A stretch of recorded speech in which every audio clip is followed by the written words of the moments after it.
Radyo Balita, inyong maasahan. Serbisyo ay totoo, Radyo Lawin.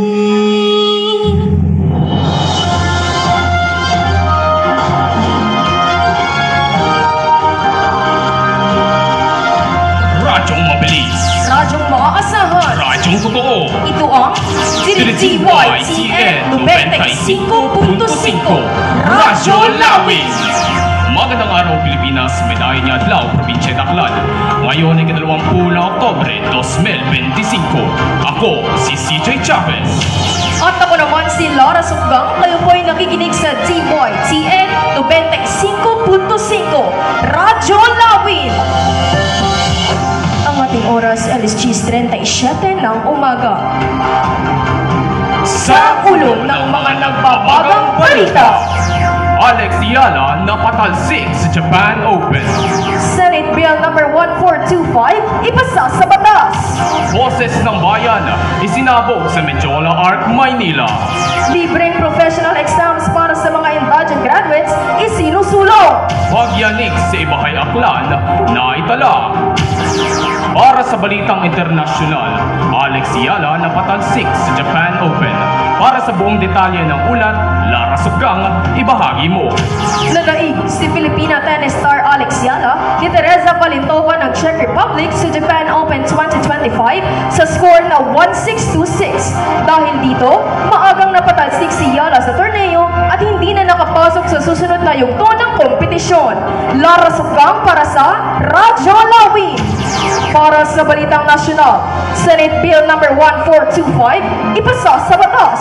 Para sa karagdagang impormasyon, Chelo Magno, ibahagi mo.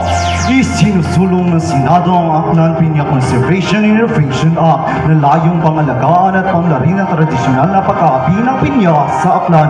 Tiniyak ng mga mambabatas na manatiling buhay at kasaysayan at kulturang akibat ng pinya weaving. Chelo Magno para sa Radyo Lawin. Magbabalik ang DYTN Radyo Lawin makalipas ang ilang paalala. Aroy! Ang sakit na naman ng likod at tuhod ko! Masakit ba ka mong likod, lo? May solusyon ako dyan. MX Sweet Capsule! Aba, epektibo nga! Basta MX3, subok na! Ang paalalang ito ay hatid sa inyo ng kagawaran ng kalusugan at ng himpilang ito. Nagbabalik ang DYTN Radyo Lawin. Boses ng Bayan isinabog sa Medjola Arc, Maynila. Para sa mas malalim na detalye, Johnny Carigalado, ibahagi mo. Nagkaroon na mainidensyon sa Medjola Arc, Manila noong 21 ng Setyembre 2025 matapos mamanggaan ng mga rehista at anti-riot police. Naganap ito sa gitna ng kilos protesta laban umano sa katiwalaan sa mga proyektong flood control. Johnny Carigalado para sa Radyo Lawin. Para sa balitang lokal, libreng professional exams para sa mga indigent graduates isinusulong. Mula sa ating news desk, narito si Ella Bocanegra para sa detalye.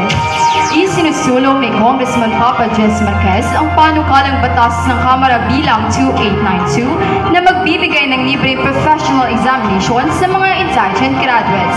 Layunin nitong alisin lang sa mga kabataang makakuha ng eksaminasyon bilang mga lisensyadong profesional. Ella Bocanegra para sa Radyo Lawin. Pagyanig sa Ibahay Aklan na itala. Para sa mas malawak na pagtalakay, Shante Sonyo, ibalita mo. Isang lindong na may mga nagsitsipon sa isang yumanig sa Ibahay Aklan.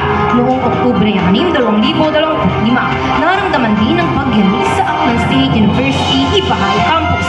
Wala namang naiulat na pinsala o aftershocks. Ngunit ayon sa PICOX, ang mga residente ay dapat na maging alerto at maingat. Shanti Sonyo para sa Radyo Lawin. Lindol! Alam mo ba ang mga dapat gawin? Simple lang. Duck, cover and hold.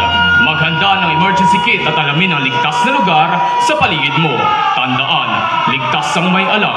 Isang paalala mula sa DYTN Radyo Lawin.